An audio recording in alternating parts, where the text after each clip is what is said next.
Recorded in progress.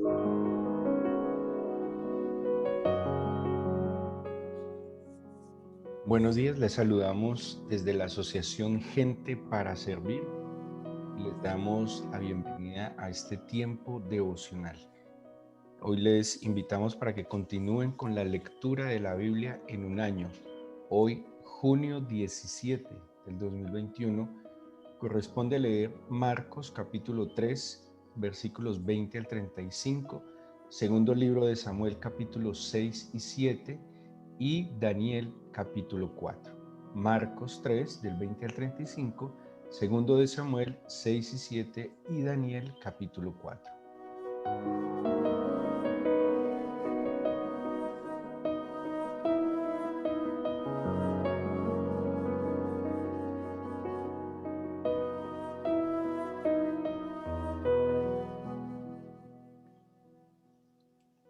Y vamos a ir al Evangelio de Marcos para que continuemos con la lectura que iniciamos ayer del capítulo 3. Bueno, ayer explicamos y vimos cómo en la Biblia el Señor llama, igual que en el Antiguo Testamento, el Señor llama a su pueblo para que estemos delante de Él. Y ese es un engaño en el cual nosotros no podemos caer y no podemos perder de vista cuál es la prioridad, cuál es el propósito de que nos acerquemos a Dios. ¿Cuál es el propósito de Dios? Claro, cada uno de nosotros tendrá un propósito, un fin, pero pues nos vamos a ajustar mejor y vamos a tener una mejor vida en tanto nos ajustemos al parámetro y al plan que Dios tiene para cada uno de nosotros. Pero es extraordinario porque Dios perfectamente podría tener como propósito que fuésemos sus súbditos, simplemente, que fuésemos sus esclavos, que fuésemos sus servidores. Pero sobre todo, como Él nos ama, Él quiere que estemos con Él. Y cuando habla de que le sirvamos y le ministremos, el principal servicio que Dios espera de nosotros es la adoración, es poder estar en su presencia, es poder contemplar su grandeza, es poder ser impregnados de su personalidad y de esa manera en cualquier escenario nosotros glorificaremos su nombre. Continúa el mismo capítulo 3 y desde el versículo 20 dice, se agolpó de nuevo la gente de modo que ellos ni aún podían comer pan. Cuando lo oyeron los suyos vinieron para prenderle porque decían, está fuera de sí. Pero los escribas que habían venido de Jerusalén decían que tenía a Belcebú y que por el príncipe de los demonios echaba fuera a los demonios. Versículo 23. Estamos en el capítulo 3 de Marcos, versículo 23. Y habiéndolos llamado les decían parábolas. ¿Cómo puede Satanás echar fuera a Satanás? Si un reino está dividido contra sí mismo, el tal no puede permanecer. Y si una casa está dividida contra sí misma, tal casa no puede permanecer.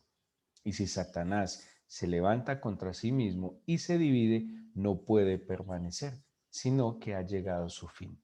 Ninguno puede entrar en la casa de un hombre fuerte y saquear sus bienes si antes no le ata y entonces podrá saquear su casa. De cierto os digo que todos los pecados serán perdonados a los hijos de los hombres y las blasfemias, cualesquiera que sean, y las blasfemias cualesquiera que sean. Pero cualquiera que blasfeme contra el Espíritu Santo no tiene jamás perdón, sino que es reo de juicio eterno porque ellos habían dicho, tiene espíritu inmundo. Bueno, este encuentro del Señor Jesús con los escribas, con los fariseos, pues tiene muchas situaciones, pero aquí hay una principal y no es pequeña la situación cuando el Señor habla de un pecado que no tiene perdón. Y, y seguramente los que han leído la Biblia y llevan tiempo caminando en la fe en Jesucristo, han escuchado de la misericordia de Dios, que el Señor perdona todos los pecados, seguramente, que que Él tiene la capacidad, porque Él es en esencia misericordioso, es paciente, es lento para la ira, es bondadoso y que Dios perdona todos los pecados. Pero aquí nos menciona el Evangelio de Marcos que hay un pecado que no es perdonable, hay un pecado que no entra dentro de esta posibilidad de ser perdonado. Hay que entender algo, que esto nos lo deja ver el Nuevo Testamento en diferentes pasajes, que lo hemos estudiado en los seminarios de iniciación, que hay algo previo al perdón de pecados, ¿sí? O sea, cuando la persona va a ser perdonada, debe haber una actitud previa en su corazón y es un genuino arrepentimiento. Si no hay arrepentimiento, no hay perdón de pecados y si no hay perdón de pecados, no hay salvación. Quiere decir que nadie puede ser perdonado si no ha reconocido que ha pecado, si no se ha arrepentido, pues no puede ser perdonado. Y es algo muy sencillo. El que no se ha arrepentido no cree, es más, considera que no necesita perdón. Es como cuando alguien ofende a su prójimo, pero él considera que no lo ofendió, ¿sí? Por decir algo, el esposo trató mal a la esposa, le contestó feo, fue tosco, fue indiferente, pero para él le pareció normal el trato que le dio, para él le pareció tal vez que su esposa merecía ese trato y ella está ofendida, ella está con dolor, ella siente carga en su corazón, pero el esposo, como él cree que eso no es pecado, que eso no es una falta, pues simplemente nunca se va a arrepentir y mucho menos va a pedir el perdón. Entonces, claro, no puede haber perdón si no hay un previo reconocimiento de la falta como pecado, si no hay un genuino arrepentimiento, y ya sabemos que arrepentimiento es cuando la cabeza, cuando la mente, el pensamiento cambia respecto al pecado. ¿Y el cambio cuál es? Pues que yo reconozco que ese acto que hice ofendió a Dios, que ese acto que hice ofendió a mi prójimo. Entonces, si no hay arrepentimiento, no puede haber perdón de pecados.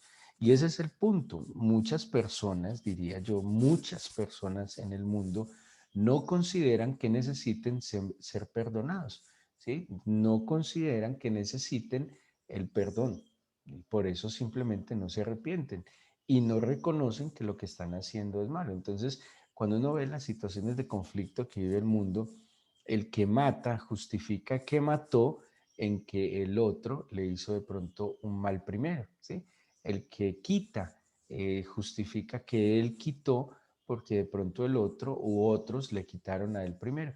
Entonces el mundo se la pasa justificándose en sus acciones y en sus actos deliberadamente, ofendiendo, haciendo daño, traspasando los límites, las normas, traspasando incluso la libertad de los otros, creyéndonos con derecho de hacerlo y obviamente asumimos que está bien.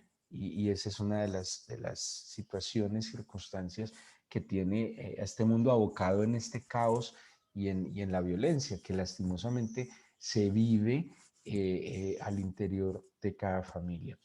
Aquí entonces, cuando el Señor está obrando, ellos, y aquí viene como dos posturas sobre lo que es la blasfemia contra el Espíritu Santo, ¿sí? Eh, la palabra blasfemia viene de blasfemeo, griego, y la palabra que tiene como dos partes. Uno, feme, es reputación y fama, y el otro es blax, que quiere decir algo lento. Y en la implicación de blasfemia, entonces, es algo así como negar a reconocer el bien o la dignidad de alguien, ¿sí? O sea que blasfemar es negar el poder del Espíritu Santo, ¿sí? Blasfemar es negar la reputación. Dice Espíritu Santo, o sea que una blasfemia es decir que el Espíritu del Señor no es santo, ¿sí? Eso sería blasfemar. Blasfemar es quitarle la reputación a alguien que tiene. ¿Sí? Entonces, una blasfemia perfectamente es decir, es casi como una injuria o una calumnia, ¿sí? Cuando yo no conozco, hay alguien honorable, un papá, una mamá honorable, y alguien le calumnia o le injuria sobre un acto que no es comprobado y que no es verdad, ¿sí? Entonces, de alguna manera se podría decir, está blasfemando contra el papá, está blasfemando contra la mamá. Entonces, es negar la reputación, es injuriar en contra de la reputación de una persona. Entonces, blasfemar contra el Espíritu Santo sería negar la santidad del Espíritu del Señor. Entonces, hay como dos implicaciones respecto a la blasfemia del Espíritu Santo, y una tiene que ver con lo que está planteando aquí la Biblia. Ellos decían que el Señor obraba por el poder de Belcebú. Belcebú es una representación satánica. O sea, que ¿en qué va la blasfemia? Que a los santos le están diciendo profano, ¿sí? Que a los santos le dicen profano. Entonces, ¿qué es una blasfemia? Es algo que tiene una santa reputación, como el Señor, la Biblia. ¿Qué es blasfemar? Por ejemplo, decir que la Biblia es un libro maligno, que es un libro que engaña, que es un libro que solo promueve, como en algunos momentos de la historia, que promueve rebeldía, que promueve sedición, que promueve desorden. Eso sería blasfemar en contra de la dignidad de la Biblia. Y aquí los escribas en esta discusión están diciendo que lo que está obrando en el Señor no es el Espíritu Santo, sino que es Belcebú, que es un espíritu maligno. Entonces, cuando hablamos de blasfemar en contra del Espíritu Santo, tiene primero esta implicación. Uno, negar la obra de santidad del Espíritu del Señor, ¿sí? Entonces, por ejemplo, eh, eh, y viene en otro sentido, por decir algo, es una obra maligna, ¿sí? Es una obra que está mal, pero se le está dando como si fuera una obra del bien. Y en eso a veces el cristiano, por falta de comunión con el Señor, por falta de discernimiento, eh, glorifica a Dios con algo que en verdad no glorifica a Dios. Y eso es blasfemar en contra del Espíritu Santo. Por ejemplo, muchas personas creyentes que hoy en día el ser cristiano no es garantía de que una persona sea piadosa, por lo menos en la profesión, en decirlo, en confesarlo. Mucha gente es cristiana de manera profesante, o sea, dice yo soy cristiano, yo voy a tal iglesia, pero por ejemplo hace cosas ilícitas, ¿sí? Entonces es como en la antigüedad, cuando aquel que iba a asesinar a alguien iba primero y prendía una vela en una iglesia, se encomendaba a un santo, le pedía puntería y protección y se iba a asesinar a otra persona. Eso es blasfemar, porque es usar lo santo para lo profano, ¿sí? Es como lo que hicieron los hermanos, los hijos de Jacob, cuando se dieron cuenta que su hermana Dina fue violada. Ellos usaron la circuncisión, que era un acto santo, era un mandato santo de Dios, y lo usaron para hacer algo malo, que fue asesinar a los que habían violado a su hermana. O sea, si querían matarlos, si querían vengar la violación de su hija, de su hermana, ¿por qué tenían que usar lo santo? Blasfemar contra el Espíritu Santo es cuando yo tomo la Biblia, que es algo santo, y le doy uso para algo profano, para un beneficio económico, personal. Es más, cuando yo tomo la Biblia para manipular a alguien para que me beneficie, ¿sí? Cuando yo cojo la Biblia, por ejemplo, como papá, a propósito que ayer hablábamos de la autoridad, de lo que es la verdadera autoridad, cuando yo tomo la Biblia para decirle a mi esposa que yo soy su autoridad, y estoy buscando un fin egoísta, estoy buscando imponer mis criterios. Entonces, a eso se refiere la blasfemia contra el Espíritu Santo, en decir o en pretender de que algo que es santo, o voy a usar lo santo para lo profano, o por el contrario, algo que es profano, le estoy diciendo que es algo santo, ¿sí? Entonces, yo sé que el negocio que estoy haciendo es torcido, sé que implica seguramente mentir, engañar, robar, sé que seguramente implica peculado o que implica, bueno, cualquier otro delito y pretendo darle gloria a Dios. Entonces, por ejemplo, es como si yo dijera, le doy gloria a Dios porque pudimos coronar el traer ese contrabando de tal país. Sí, entonces es gracias a Dios que pudimos entrar esa mercancía y no nos la quitaron. Eso es blasfemar contra el Espíritu Santo, porque ¿qué tiene que ver Dios con lo ilegal? ¿Qué tiene que ver el Señor con lo torcido? Es que el Señor es santo, el Señor es perfecto. Entonces, una implicación de la blasfemia tiene que ver con esto. Y la otra implicación de la blasfemia es no reconocer definitivamente al Espíritu del Señor. Y cuando alguien tiene un encuentro con Jesucristo, cuando tiene un acercamiento con Jesucristo, hay algo a lo que mueve el encuentro verdadero y sincero con Jesucristo y es a un arrepentimiento. Cuando las personas van a la palabra de Dios, cuando las personas se encuentran con la persona de Jesús y con su palabra, hay algo que sí pasa en el interior y es que es una conmoción interna que mueve el corazón a cambiar de mentalidad. Hace muchos años yo le escuché a alguien que se había divorciado y dice que las situaciones, bueno, los sentimientos y toda la crisis que genera el divorcio la llevó a refugiarse en la fe, en buscar a Dios, en la Biblia. Y ella dice que siempre creyó que ella había sido la víctima en ese proceso de divorcio y que el culpable había sido la otra persona y que ella simplemente había sido pues lastimada en ese proceso, pero ella contaba que cuando se encontró con la verdad de la palabra del Señor, cuando se encontró con el Señor Jesús, entendió que ella también había sido un actor principal en ese proceso de divorcio, que no había sido la mujer que ella creía que era perfecta y que no había sido la madre perfecta y que por el contrario se había encontrado con que ella le había aportado mucho por sus dificultades y conflictos a ese proceso de divorcio. Y eso es lo que genera el encontrarse con el Señor. En tu luz, cuando vemos la luz del Señor, las tinieblas y todo lo que está caótico en nuestra vida sale, se evidencia. Y cuando yo evidencio la realidad, la verdad de mis caminos, pues ahí es donde yo puedo depurar y enderezar. Una persona que se encuentra realmente con la persona de Jesucristo, con su Santo Espíritu, es movida al arrepentimiento. La primera, digámoslo así, experiencia cristiana debe ser el arrepentimiento, porque yo entiendo que toda mi vida he ido por un camino que a mí me parecía un buen camino.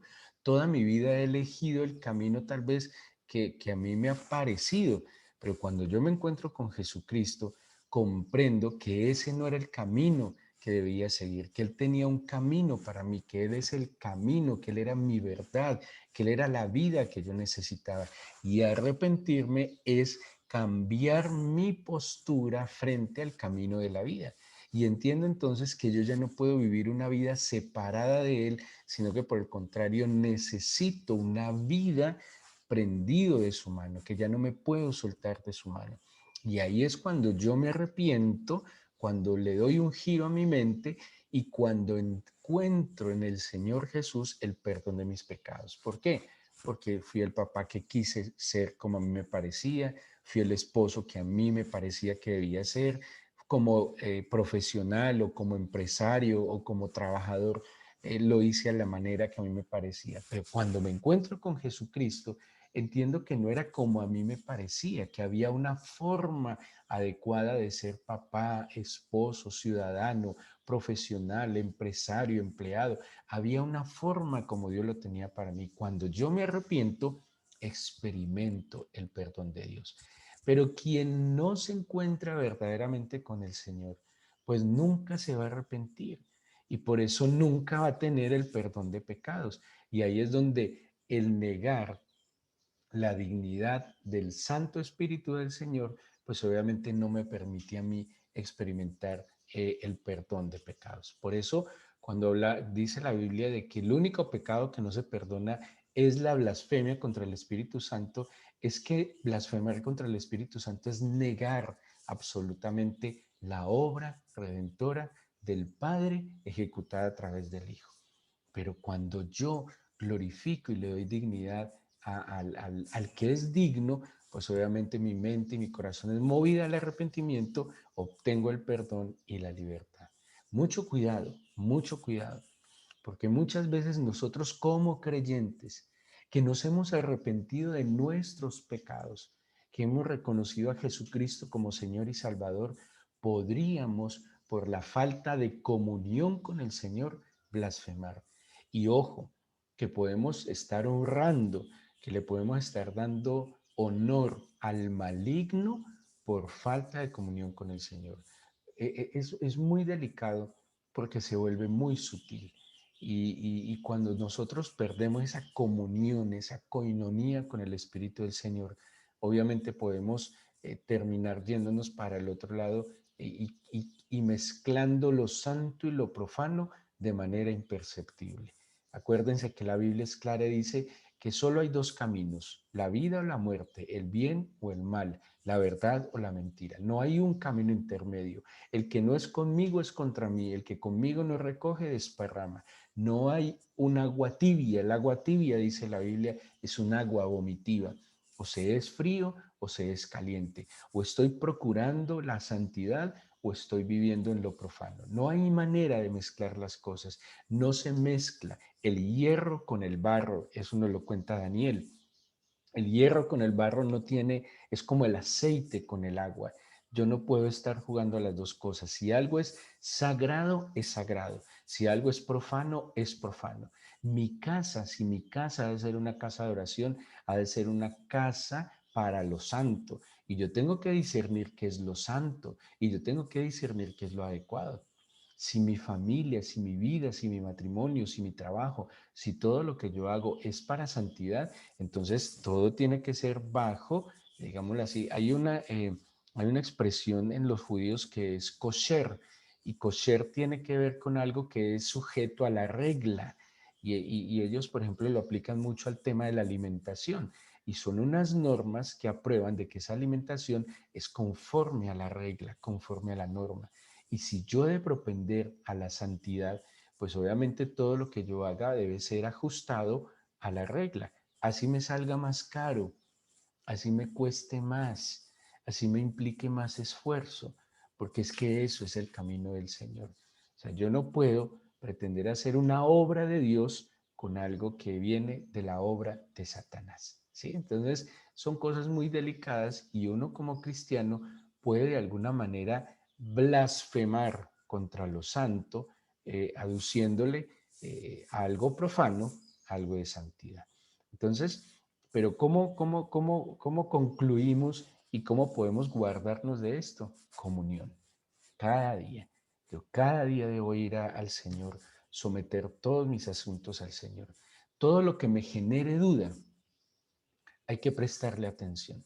Todo lo que a un cristiano le genere duda, hay que prestarle atención. Y prestarle atención es someterlo al escrutinio del Espíritu del Señor. Si a mí me genera duda esta relación, si a mí me genera duda este negocio, si a mí me genera duda este proyecto, si a mí me genera duda, no sé, esta persona, este programa de televisión, este libro, esta canción, todo lo que me genere duda lo someto al escrutinio del Señor. Porque si soy creyente, soy cristiano, me digo ser cristiano, que amo a Cristo, que creo que Él me ama, pues mi vida debe ser para agradarle a Él. Entonces, yo no me puedo vender, yo no puedo vender mis principios por un plato de comida, como Esaú, que teniendo hambre se vendió por un plato de comida. A mí me pueden poner el manjar más grande delante de mí, pueden hacerme un plato con los elementos más espectaculares de todo el mundo, pero si yo sé que eso proviene de unas manos, y lo voy a decir así, unas manos malditas, unas manos que están promoviendo el pecado, la maldad, no, yo no lo puedo hacer, yo no lo puedo hacer, porque lo santo es santo y lo profano es profano. Y en eso tiene que ver la blasfemia, que es negar, que es demeritar, disminuir la dignidad del Santo Espíritu de Dios. Y en eso estén seguros que cuando yo decido, y la Biblia dice eso, que procuremos la santidad sin la cual nadie podrá ver a Dios. Y cuando nosotros procuramos eso, el Señor se va a dejar venir, el Señor se va a manifestar de una manera gloriosa, porque Dios se mueve en medio de la santidad, porque a Dios le gusta un corazón que se humilla y que se dispone delante de Él. A Dios le agrada que queramos levantar altares reales y verdaderos para su nombre. Entreguémosle este día al Señor. Oremos. Nosotros, como cristianos, casi a diario invocamos al Señor, a su Espíritu Santo. Yo creo a veces que blasfemamos en contra del Espíritu Santo cuando lo invocamos para que nos ayude en cosas tan cotidianas y tan ordinarias como encontrar algo perdido.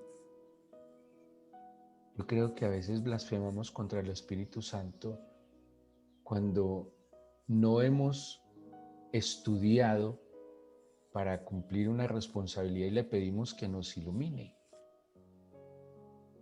El Espíritu Santo de Dios no es nuestro siervo, no es nuestro esclavo, es nuestro ayudador, pero es nuestro ayudador para darle la gloria al Señor. Ahora, si experimento cansancio, debilidad, si experimento temor, ahí es donde yo invoco al Espíritu Santo, para que la gloria del Señor se manifieste en mí. Ahora yo le invito a que ore, y que como dice Romanos 8 y como citamos con tanta frecuencia, de verdad le pidamos que nos ayude a orar como conviene y que active nuestro discernimiento, que podamos distinguir nuestra mano derecha e izquierda, el bien y el mal, la luz y la oscuridad. Lo que es bueno, lo que es malo. No existen delante de Dios las cosas más o menos buenas o más o menos malas. No existen puntos intermedios. Y hay una línea tan delgada entre lo santo y lo profano. Y si nosotros estamos en este camino y decidimos, porque fuimos impactados, fuimos atraídos por el amor de Cristo, pues hemos de vivir para Él. Perdónanos, Señor, y mueve nuestra mente, nuestro corazón a un genuino arrepentimiento, a mirar y llamar las cosas como son. Ayúdanos a caminar de tu mano. Tú sabes nuestra debilidad, tú conoces nuestras limitaciones y tú no tienes problema con eso. Tú no tienes problema en que a veces el genio está un poco alterado. Tú no tienes problema, Señor, en que a veces estemos cansados o desanimados. Con eso no hay problema. Eso hace parte de la humanidad. Sabes que somos polvo. Tú tienes problemas más con el corazón arrogante, orgulloso. Y lo que es para ti tiene que ser lo mejor. Si yo me preparo para otras cosas en este mundo, si yo me preparo para ganar dinero, Señor, ¿yo cómo no voy a prepararme para agradarte a ti, para caminar de tu mano? Dígale, Señor, despierta mi espíritu, activa mis sentidos espirituales. Yo no puedo seguir siendo engañado. Yo no puedo pretender seguir caminando con una Biblia debajo del brazo, yendo a una iglesia, Señor. Pero por otro lado también contribuyo al maligno. Por otro lado contribuyo a la destrucción de la sociedad. Estoy llamado, Señor, a edificar, a traer paz, esperanza. Por eso, Señor, despiértanos. Abre nuestros ojos, nuestros oídos.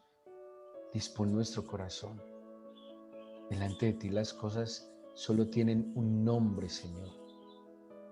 Permítenos entender cada situación que tú nos permites enfrentar. Te pido que extiendas tu mano de bendición sobre tus hijos, que les ayudes en este día, que les guardes de todo mal y de todo peligro, y que tu Espíritu Santo les fortalezca y les guíe a un camino de rectitud y de verdad. Te agradezco por escuchar nuestra oración, Señor, por estar en medio de nosotros y bendecirnos con tu palabra. En el nombre de Jesús. Amén.